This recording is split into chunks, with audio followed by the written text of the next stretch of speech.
Motorcycle Safety Foundation's MOTO Intro is designed as a first ride experience. This is not a class or a training at any level. It provides an opportunity for those curious about trying a motorcycle, what we call Moto Curious. They experience a basic motorcycle operation with a qualified coach in a controlled environment. Participants access appropriate motorcycles, proper gear, and professional guidance within a MOTO Intro, leaving them free to focus on the experience. So how does a MOTO Intro work? First, what is an appropriate area for a MOTO Intro? Spaces can range from 60 feet length by 80 feet width, plus 20 feet runoff on each side or larger. If room, a second lane can be added. This will be set up in roughly half your range space or less. The remaining area can be used for the skills check portion of the event if you are offering both activities. With a course setup, what else is needed? This is designed to be a one-to-one activation. 4 riders and 4 coaches is optimal.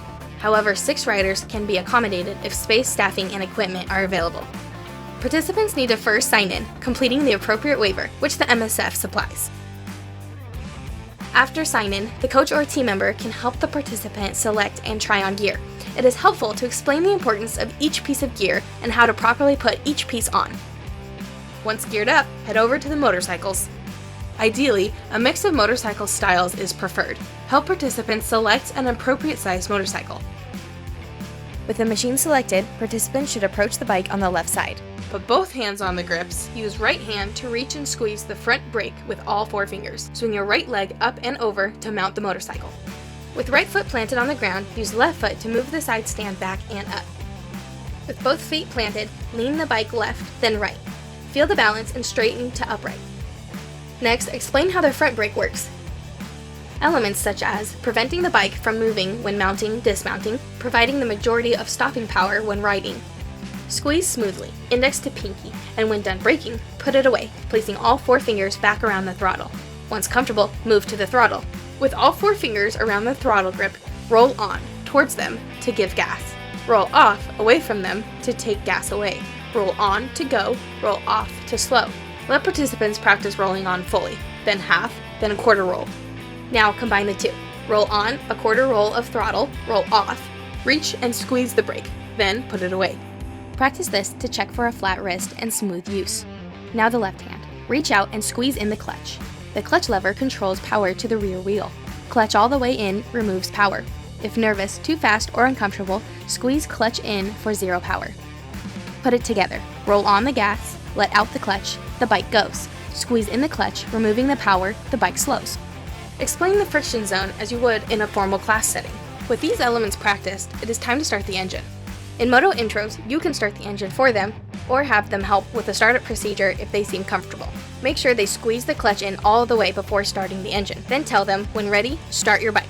Once running, ease out the clutch slowly. Explain that when in neutral, nothing will happen. Practice 5 to 10 times, checking for flat wrist and smooth use. Recommended 4-finger brake sequence to reduce, eliminate grab. Now, first gear. Use shift down to first gear using your foot. When ready, have them ease out the clutch until they feel any power transfer. Then, squeeze the clutch back in. Ask, where does the friction point begin? This starts the friction zone. Rock the bike back and forth with the friction zone. Once they identify where the friction zone is, progress them to moving the bike under power. Power walk. Ease out the clutch until you feel power transfer. Hold there, letting the bike move a step or 2. Then ease in the clutch and reach and squeeze the front brake to stop. Practice 3 to 5 times for smooth use as you walk backwards, taking several steps towards the first cones. Once comfortable power walking, have them step, step, step and lift their feet and put them onto the foot pegs, and keep riding. When participants have ridden a few laps, guide them towards the stop and exit area. Remind them, squeeze in the clutch and smoothly squeeze the front brake. Then put your feet down. Once stopped, coaches should shut off the bike with the engine cutoff switch. Congratulate them and welcome them to being a motorcycle rider. Show them the safe way to exit the area and return their gear. Let them know what you think they might be ready for as a next step. This could be dirt bike school, an introductory experience, or a basic rider course. Point them towards a teammate that could fill them in on additional information. Walk the motorcycle back to the staging area and prepare to give the next experience. The MOTO intro is a life-changing experience. In testing, we have seen 90% of participants claim that their next step will be MSF-based training. This element of the MSF Ride Day truly welcomes people to motorcycling, showing them the right way to get involved, putting rider training at the center of their motorcycle journey. Signing up for another class. I'm ready, I'm excited. This was just the introduction, but there's a long way for me to go from now. So I'm happy I did it, so happy.